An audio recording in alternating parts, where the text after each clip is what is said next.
حق تعالی جل جلالہ کا بے حد فضل احسان ہے، جن کے لطف و کرم سے کچھ لمحے اس مبارک مقام پر، مبارک دن میں اور مبارک وقت میں دین کی نسبت سے اللہ نے حاضری نصیب فرمائی۔ اللہ اس کو قبول فرمائے۔ اللہ تبارک و تعالی مرتے دم تک اپنے در کی حاضری، اپنے گھر کی حاضری، اپنے در پہ دامن پھیلانا، جبین نیاز جھکانا نصیب فرمائے رکھے۔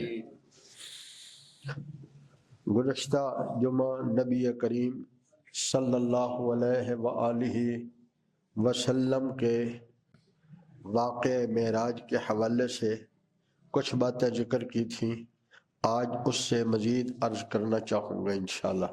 گزشتہ جمعہ 5 باتیں عرض کی تھیں۔ پہلی بات کہ آپ صلی اللہ علیہ وآلہ وسلم مکان ام حمی میں سو رہے تھے، فرشتے نے آ کر جگایا، پھر آپ حجر اسماعیل جو بیت اللہ کا بغیر چھتے ہوئے حصہ ہے وہاں تشریف لائے، وہاں سے آپ کو فرشتے بیر زمزم پہ لے گئے، آپ کا سینہ مبارک کھولا، دل کو کھول کے زمزم سے دھویا، اس میں علم و حکمت جو سونے کے ایک تھال اور تشت میں تھا اس میں ڈال کر سینہ مبارک کو سی دیا، براق پہ سوار کرایا، آپ نے یثرب میں نفل پڑھے، آپ نے بیت اللحم میں نفل پڑھے، آپ نے وادی سینہ میں نفل پڑھے، پھر نبیوں کو امامت کرائی۔ آپ کو دنیا نے بھی، شیطان نے بھی اپنی طرف متوجہ کرنا چاہا، لیکن آپ متوجہ نہ ہوئے۔ آپ کے سامنے 2 پیالے پیش کیے گئے، ایک شراب کا تھا، ایک دودھ کا تھا، آپ نے دودھ کے پیالے کو اختیار کیا۔ انبیاء کو امامت کرانے کے بعد یہ سواری چھوڑی اور سیڑھی لائی گئی، سیڑھی لائی گئی۔ آج یہ بات بڑی آسانی سے سمجھ آ سکتی ہے، آج سے کچھ سال پہلے یہ بات سمجھنا ذرا مشکل تھا۔ آج تو عام لوگوں کے لیے سیڑھی ہے کہ آپ یوں رکھیں پاؤں اور جناب اوپر ہیں، چند سیکنڈ میں 120 منزلیں طے ہیں، بندوں کی بنائی ہوئی سیڑھی۔ تو جو سیڑھی اللہ نے بنائی ہوگی اور بنانے والے اللہ اور چڑھنے والے مصطفیٰ ہو،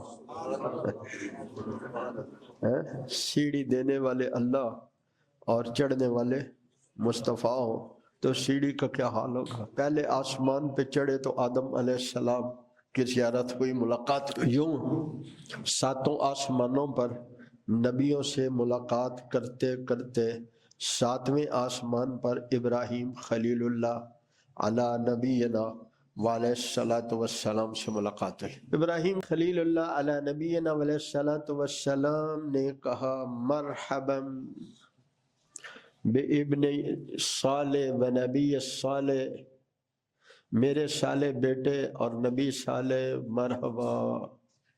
اچھا، اپنی امت کو میرا سلام کہنا، سب کہہ دو علی نبینا وعلیہ الصلوۃ والسلام۔ میری امت کو سلام کہنا۔ پہلے بتاؤں، ابراہیم علیہ السلام نہایت خوبصورت متواضع جسم، چمکتا چہرہ اور بیت المعمور سے ٹیک لگائے بیٹھے تھے۔ بیت المعمور بیت اللہ کے اوپر 7ویں آسمان پر قبلہ ہے، یعنی ہم زمین کے قبلے کی طرف جب منہ کرتے ہیں تو بیت المعمور کی طرف بھی ہوتا ہے۔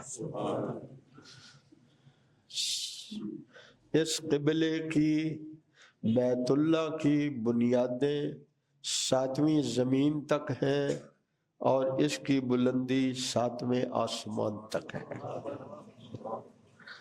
اس بیت المعمور کے ساتھ ٹیک لگا کے بیٹھے ہوئے تھے، اور ہمیں کہاں سے سلام آیا؟ 7ویں آسمان سے۔ اور نبیوں کے باپ جن کی نسل سے اللہ نے 4000 سے زیادہ نبی بھیجے ہیں اور سید الانبیاء بھی ان کی نسل سے ہیں۔ اللہ نے ہمیں کتنی عزت دی ہے، لیکن ہم اس عزت کو پہچانتے ہی نہیں ہیں۔ ہم کسی دنیا کی عارضی کسی کی ٹھاٹ باٹ کو دیکھ کر بڑے خوش ہو جاتے ہیں، بڑی عزت ہے۔ کیا عزت ہے؟ اس سے بڑی عزت کیا ہو سکتی ہے کہ ہزاروں نبیوں کے باپ کہیں اپنی امت کو میرا سلام کہنا۔ سبحان اللہ ہے۔ اور یہ بھی سمجھ لو یہ عزت نسبت مصطفیٰ سے ہے صلی اللہ علیہ وآلہ وسلم۔ تو میں عرض کر رہا تھا حضرت ابراہیم علیہ السلام نے ایک اور بھی بات کہی، توجہ کریں گے۔ ابراہیم علیہ السلام نے ایک اور بات بھی کہی، اپنی امت کو بتانا جنت کی زمین بڑی زرخیز ہے، جنت کی زمین بڑی زرخیز ہے اور اس کے پودے ہیں سبحان اللہ، سب کہہ دیں الحمدللہ، لا الہ الا اللہ، اللہ اکبر۔ اس کے یہ پودے جتنے چاہو لگا لو، جتنے چاہو لگا لو۔ اس لیے وہ ہمارے مفتی محمد حسن صاحب بڑا پیارا جملہ فرماتے، یہ زبان یہ نیکیوں کی مشین ہے، جتنی چاہو نیکیاں اس زبان سے حاصل کر لو۔ خیر عرض کر رہا تھا حضرت ابراہیم خلیل اللہ علیہ نبینا علیہ الصلوۃ والسلام سے ملاقات کے بعد مصطفیٰ کریم اوپر گئے، 7ویں آسمان سے آگے گئے، اور ایک بیری کا درخت ہے، توجہ کریں گے تو پھر باتیں ذرا مشکل ہے۔ میرے حبیب فرماتے ہیں صلی اللہ علیہ وسلم اس کے پتے ہاتھی کے کان جتنے بڑے بڑے، اس کے پھل حاجر کے مٹکے جتنے بڑے بڑے، اس کے اوپر رم جھم خوبصورت، میں نے وہاں فرشتوں کو ادب سے پر ہلاتے ہوئے، میں نے سونے کے پتنگے اس کے اوپر، اس بیری کے درخت پر یہ خوبصورت منظر دیکھا۔ یہ وہ درخت ہے نیچے سے جانے والے اعمال یہاں رک جاتے ہیں، اوپر سے آنے والے احکامات یہاں رک جاتے ہیں، نیچے والے احکامات یہاں رک کے پھر اوپر جاتے ہیں۔ مومن سبحان اللہ تو زمین پہ کہہ رہا ہے، لیکن سدرۃ المنتہا سے رک کر وہ عرش معلیٰ تک جاتا ہے۔ مومن یہاں سجدہ تو زمین پر کر رہا ہے، پر حاضری اس کی عرش معلیٰ پر لگ رہی ہے، معمولی نہیں ہے۔ ہم نے اپنے آپ کو معمولی سمجھ لیا۔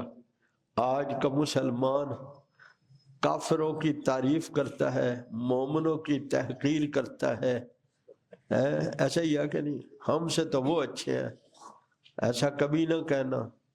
ایمان والوں سے کبھی بھی کافر اچھا نہیں ہو سکتا، چاہے اس میں 1 کروڑ خوبیاں بھی ہو جائیں۔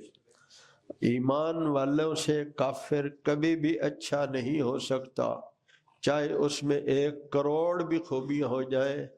کائنات سے خارج ساری خوبیاں ایک طرف رکھ دیں اور ایمان کی خوبی ایک طرف رکھ دیں تو یہ بڑھ جائے گی، یہ وزنی ہے۔ خیر میں عرض کر رہا تھا سدرۃ المنتہا پر مصطفیٰ کریم آگے جانے لگے، جبریل سے کہا چلے، اس نے کہا بس میں آگے نہیں جا سکتا، جبریل آگے نہیں جا سکتے، انسانوں کے سردار آگے جا رہے ہیں، اوپر جا رہے ہیں، آگے مقام شریف الاقلام پہ پہنچے۔ اب یہ دوسری سواری بھی ختم ہو گئی، اب تیسری سواری ہے، ایک رف ہے زین نما، تو وہ اللہ کی بھیجی ہوئی رف ہے، اس پہ سوار ہوئے، مقام شریف الاقلام پر گئے، جہاں فرشتوں کی ڈیوٹی ہے، جو وہاں کے ہیں وہ لکھتے ہیں یا خود اللہ کے امر سے جہاں احکامات لکھے جا رہے ہیں جو نیچے آنے ہیں۔ پھر مقام شریف الاقلام سے آگے گئے تو یہاں جو میں نے آیتیں تلاوت کی ہیں اس میں اللہ کا فرماتے ہیں ثم دنا فتدلی، ثم دنا فتدلی، پھر قریب ہوئے اور بہت ہی قریب ہو گئے۔ حضرت عبداللہ ابن عباس رضی اللہ تعالی عنہ فرماتے ہیں کہ یہ لفظ اللہ تعالیٰ نے ہماری سمجھانے کے لیے ذرا آگے پیچھے کیا۔ اصل یوں تھا ثم فتدلی ثم دنا، آگے بڑھے اور قریب ہو گئے۔ کتنے قریب ہو گئے؟ کتنے قریب ہو گئے؟ کان قاب قوسین او ادنا۔ توجہ کریں گے تو پھر بات سمجھ آئے گی۔ عرب جب مل بیٹھتے تھے تو چونکہ ایسا دور نہیں تھا، کم از کم ہر بندے کے پاس جب وہ باہر سفر پہ نکلتا تو اس کے پاس ایک تیر اور کمان، تیر ہوتے اور کمان ہوتی، تو کمان آدھے چاند جتنی ہوتی ہے، تو دوسرا چاند اس کے ساتھ آدھی کمان رکھے تو کتنا ہو گیا؟ پورا چاند۔ تو عرب جب پھر مل بیٹھتے تو پھر وہ درمیان میں اس کمان کو جوڑ کے رکھتے تو وہ بڑی خوبصورت لگتی نا، ہے چوری صاحب؟ آج کے زمانے میں وہ گول ٹیبل لگ جاتی نا، گول ٹیبل لگ جاتی تو یوں وہ یوں محبت سے درمیان میں اپنی کمان بھی رکھ کے، اور یہ سمجھ کی بات ہے کہ اپنا اسلحہ پیچھے نہیں رکھتے، آگے رکھتے ہیں، تو آگے رکھ کے تو یوں سمجھانے کے لیے رب نے فرمایا فقان قاب قوسین او ادنا۔ عرب جب ملتے تو یوں بیٹھتے تھے، محبوب بھی آئے تو رب کے ایسے قریب جب پہنچے۔ توجہ کریں گے، جب حضور پہنچے تو پہنچ کر کیا کیا؟ جب مصطفیٰ پہنچے تو پہنچ کر کیا کیا؟ سر سجدے میں رکھ دیا۔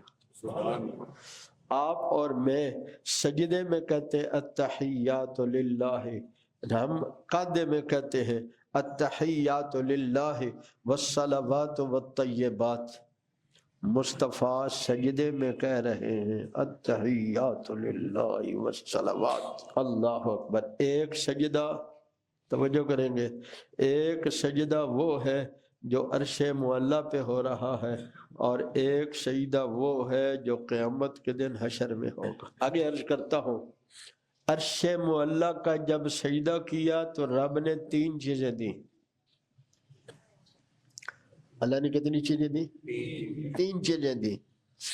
عرش معلیٰ کا جب سجدہ کیا تو اللہ نے تین چیزیں عطا فرمائی۔ پہلی چیز 5 نمازیں دی۔ کتنی دی؟ ہم کتنی پڑھتے ہیں؟ اللہ ہمیں اور ساری امت کو 5 نمازوں کی سمجھ عطا فرمائے۔ یہ اتنی چھوٹی چیز نہیں تھی جتنی ہم نے بنا دی ہے۔ میری عادت ہے، میں پوچھتا ہوں کتنی نمازیں پڑھتے ہو؟ کہتے بس وقت مل جائے تو پڑھ لیتا ہوں۔ ہائے ہے، نماز وہ چیز نہیں ہے کہ وقت مل جائے تو پڑھ لے۔ نماز وہ چیز ہے سارے وقت آگے پیچھے پڑھ کر کے نماز پڑھیں، باقی کاموں کے لیے وقت مل جائے تو کر لیں۔ ایسے ہی کریں گے؟ زور سے کہو انشاءاللہ۔ لوگوں کو بھی سکھاؤ، آج ہم نے سکھانا چھوڑ دیا۔ بتاؤ ان کو عرش معلیٰ سے نماز ملی ہے، اور نماز کتنی ملی تھی؟ نہیں بھائی 50۔ کتنی ملی تھی؟ کتنی ملی تھی؟ 50۔ دوسری چیز، سورہ بقرہ کی آخری آیتیں، بعض محدثین نے 2، بعض نے 3 لکھی ہے، جس میں اللہ کی بڑائی اور اللہ کے سامنے معافی مانگنا اور اللہ سے دعائیں کرنا سکھایا گیا ہے۔ اور تیسری چیز وہ عجیب ہے، لوگوں کو بتائیں گے تو میں آپ کو بتا دیتا ہوں۔ بتائیں گے؟ اللہ نے کہا میرے حبیب جو آپ کا امتی جو آپ کا امتی شرک نہیں نہ کرے گا، جو آپ کا امتی شرک نہیں کرے گا، ایمان پر مر گیا، میرے حبیب میں وعدہ کرتا ہوں اسے ہمیشہ کافروں کی طرح جہنم میں نہیں ڈالوں گا، کافروں کی طرح، حتیٰ کہ بڑے سے بڑے گناہ بھی کیے ہوئے ہوں گے، میں اسے ہمیشہ کے لیے کافروں کی طرح جہنم میں یا معاف کر دیں گے یا پاک کر کے پھر جنت میں لے آئیں گے۔ یہ کہتا ہے ہم سے تو کافر اچھے ہیں، تجھ سے ہوں گے، تجھے ایمان کی قیمت کا پتہ ہی کوئی نہیں ہے، میرے نزدیک تو ادنا مومن بھی اعلیٰ سے اعلیٰ کافر سے اچھا ہے۔ کیوں؟ اس کے دل میں اللہ ہے، اس کے دل میں مصطفیٰ کریم ہے۔ سب کو صلی اللہ اللہ اکبر۔ فَأَوْحَى إِلَىٰ عَبْدِهِ مَا أَوْحَى، یہ بھی تھوڑا سا سمجھنا ہے، کچھ مشکل باتیں بھی سیکھا کریں۔ فَأَوْحَى إِلَىٰ عَبْدِهِ مَا أَوْحَى، حضرت عبداللہ ابن عباس رضی اللہ تعالیٰ عنہ، جن کو حضور نے کہا یا اللہ اسے قرآن کا علم سکھا دے، تو آج 1.25 لاکھ صحابہ میں صرف ایک عبداللہ ابن عباس کے قرآن کی تفسیر ہے، حضور کی دعا کا اثر ہے۔ حضرت انس، حضور نے پوچھا انس مانگ کیا مانگتے ہیں؟ سبحان اللہ۔ حضرت انس کہتے ہیں رضی اللہ تعالیٰ عنہ، نبی کریم صلی اللہ علیہ وسلم نے فرمایا رأیت نور الاعظم فأوحى اللہ الی ما شاء ان یوحى، میں نے نور اعظم کو دیکھا۔ تو روشنی کا جسم ہوتا ہے؟ نہیں ہوتا۔ دنیا آج سائنس بھی کہتی ہے کہ روشنی کا ٹھوس جسم نہیں ہوتا۔ تو میں نے نور دیکھا، تو جب روشنی دیکھی جائے تو ساری نظر آ جائے گی۔ آپ نے آسمان کی روشنی دیکھی تو ساری نظر آ گئی؟ نہیں آتی ہے۔ تو جب ساری نظر آئے تو اسے ادراک کہتے ہیں، اور جب نظر آئے اور احاطہ نہ ہو تو اسے رؤیت کہتے ہیں۔ جو آتے ہیں اللہ کو نہیں دیکھا، ادراک نہیں کیا، کیوں؟ اللہ کی دائیں بائیں اوپر آگے پیچھے سے کوئی حد، اس کی ذات کی کوئی حد، اور اس کی صفات کی کوئی حد نہیں ہے، اس کی ذات کی کیا حد ہوگی؟ رأیت النور الاعظم، میں نے نور اعظم کو دیکھا، اس نے میری طرف وحی کی جو وہ چاہتے تھے۔ تو اللہ نے جو وحی کی اس میں بہت سی باتیں، صرف ایک بات، میرے حبیب سب کو صلی اللہ علیہ وسلم، آپ کو لقب کیا دو، آپ کو بھائی اگر کوئی بندہ 17 سال 16 سال پڑھے تو اس کو کہتے ہیں یہ اس نے ایم اے کر لیا، اردو میں کر لیا، انگلش میں کر لیا، ایسے ہی ہے۔ اور اگر تھوڑا سا اور پڑھ جائے تو کہتے ہیں اس نے پی ایچ ڈی کر لیا، یہ سائنسدان ہے، ایسے ہی ہے، یہ انجینئر ہے، یہ ڈاکٹر ہے، ایسے ہی ہے۔ جب کوئی بندہ علم کی انتہا پہ جاتا ہے تو اس کے لیے کوئی ڈگری اور لقب ہوتا ہے نا۔ تو مصطفیٰ جہاں گئے ہیں وہاں تو کوئی نہ گیا نہ جا سکتا ہے، ایسا ہی ہے۔ جبریل امین بھی نہیں ہے، فرشتوں کا سردار بھی وہاں نہیں جہاں میرے حبیب گئے۔ تو پوچھا محبوب آپ کو لقب کیا دوں جب واپس جائیں، تو آپ کو کیا لقب ہو آپ کے پاس؟ کہا مجھے اپنا بندہ ہونے کا لقب دے دے۔ کیا لقب دے دے؟ اپنا بندہ ہونے کا لقب دے دے۔ کبھی ہم نے بھی مانگا، ہم سب کچھ بننا چاہتے ہیں پر بندہ بننا نہیں چاہتے۔ کیا خیال ہے؟ کیا خیال ہے؟ اور اگر کسی کو کہہ دیں کہ بندہ بن جاؤ تو کیا سمجھتے ہیں؟ کہتے غصہ کرتے ہیں۔ اگر اسے کہو ڈاکٹر بن جاؤ تو خوش ہوتے ہیں، انجینئر بن جاؤ، صدر بن جاؤ، وزیر اعظم بن جاؤ، ایم پی ایم این اے بن جاؤ تو خوش ہوتے ہیں، کہو بندہ بن جاؤ تو ناراض ہوتے ہیں۔ آئے میرے حبیب کیا بننا چاہتے ہو؟ کہا آپ کا بندہ بننا چاہتا ہوں۔ تو یہ جو دو آیتیں، دو جگہ ہیں نا جہاں معراج کا اور جہاں اسراء کا ذکر ہے، میں نے گزشتہ جمعے بتایا جو آپ زمین پہ گئے بیت المقدس تک اس کو اسراء کہتے ہیں، جو آپ آسمانوں کی سیر کی اسے معراج کہتے ہیں۔ معراج سیڑھی کا نام ہے، بلندی کا نام ہے۔ کیا کہا؟ کیا بننا چاہتا ہوں؟ اللہ ہم سب کو بھی بندہ بننے کا شوق نصیب فرما دے۔ ایک بات آپ کو بتاؤں، انسان کی ابتدا ہی بندے سے ہے، اگر بندہ نہیں نا تو پھر کچھ بھی نہیں ہے۔ کیا خیال ہے؟ بندہ نہیں تو پھر حیوان ہے نا، پھر تو کوئی حیوان ہی ہے، انسان نہیں ہے۔ انسان کی بلندی کہاں سے؟ ساری مخلوقات سے انسان کی جو عظمت ہے وہ بندہ ہونا ہے، اس سے اوپر عظمت مومن ہونا ہے، اور ہمیں تو اس سے بھی اگلی عظمت اللہ نے دی ہے کہ ہم مصطفیٰ کریم صلی اللہ علیہ وسلم کے غلام ہیں۔ جتنے بھی مومن ہیں وہ اپنے نبیوں کے غلام ہیں، ہم نبیوں کے امام کے غلام ہیں، ان کے ایمان کی نسبتیں ان کے نبی کے ساتھ ہیں اور ہمارے ایمان کی نسبت امام الانبیاء کے ساتھ ہے۔ آپ اس پر خوش ہیں کہ نہیں؟ خوش ہیں؟ دل میں کبھی کبھی خوش ہو کر شکر ادا کیا کرو، اے کریم اللہ تیرا شکر ہے تو نے رسول اللہ کا دامن نصیب فرمایا ہے۔ میں نے آپ کو خوشخبری سنائی ہے، کیا فرمایا؟ محبوب آپ کا امتی شرک نہ کرے، ایمان پہ اگر اسے موت آ گئی تو پھر میرا وعدہ ہے میں اسے کافروں کی طرح ہمیشہ جہنم میں نہیں ڈالوں گا۔ صرف اس آخری درجے کے ایمان، بخاری شریف میں حدیث ہے جس کے دل میں رائی کے دانے کے برابر بھی ایمان ہوگا، سب سے چھوٹا دانہ رائی کا دانہ ہے، جس کے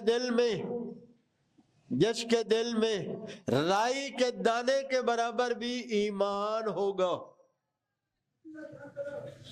اس کو بھی نکال کر نہر حیات میں ڈالا جائے گا۔ چلو یہ حدیث سنا کے، حدیث پاک میں آتا ہے وہ آگ میں، گناہوں کی بھٹی میں، گناہ دھلنے کی بھٹی میں، آگ میں جل جل کے کوئلہ ہو جائے گا، پھر اسے نکال کے نہر حیات میں ڈالا جائے گا۔ نہر حیات میں حضور نے فرمایا صحابہ سے کبھی تم نے دیکھا ہے کہ کوئی بہتا ہوا بیج کسی خشکی پہ ٹک گیا، پھر وہ نکلا، اوپر سے پردہ تھا ملتویاً، کبھی نکلا ہوا دیکھا؟ صحابہ نے کہا وہ مومن یوں اگے گا، اللہ اسے پھر انسانی شکل دیں گے اور اسے پھر جنت میں داخل کر دیں گے۔ کس کو؟ آپ جو میں نے بات سمجھانا تھی وہ آپ سمجھا ہی نہیں۔ کس کو؟ مومن کو۔ کس کو؟ ایمان والے کو، جس کا تم کہتے ہو یہ تو ایسے ہیں، میرے حبیب فرما رہے ہیں بے شک اس میں جتنے بھی گناہ ہیں وہ دھو کر اسے پھر نہر حیات میں ڈالا جائے گا۔ یہاں یہ بھی بات سمجھ لو، آگ میں ڈال کر گناہ جلا دیے جائیں گے اور نہر حیات میں ڈال کر، قرآن مجید میں اللہ نے فرمایا نا ہر چیز کو ہم نے پانی سے زندگی بخشی ہے، پھر پانی میں ڈال کر اسے یوں اگا کر رب العالمین بتائیں گے ایمان کی کیا قیمت تھی، ایمان کی کیا قیمت تھی۔ ایمان والو اپنے ایمان پر ساری نعمتوں، جو کسی کو ایک نعمت نہیں نہ ملی اسی پر وہ روتا رہتا ہے۔ روز نیت کرو ہم ایمان کی دولت پر اللہ کا شکر ادا کریں گے، کریں گے۔ اللہ مجھے آپ کو عمل کی توفیق عطا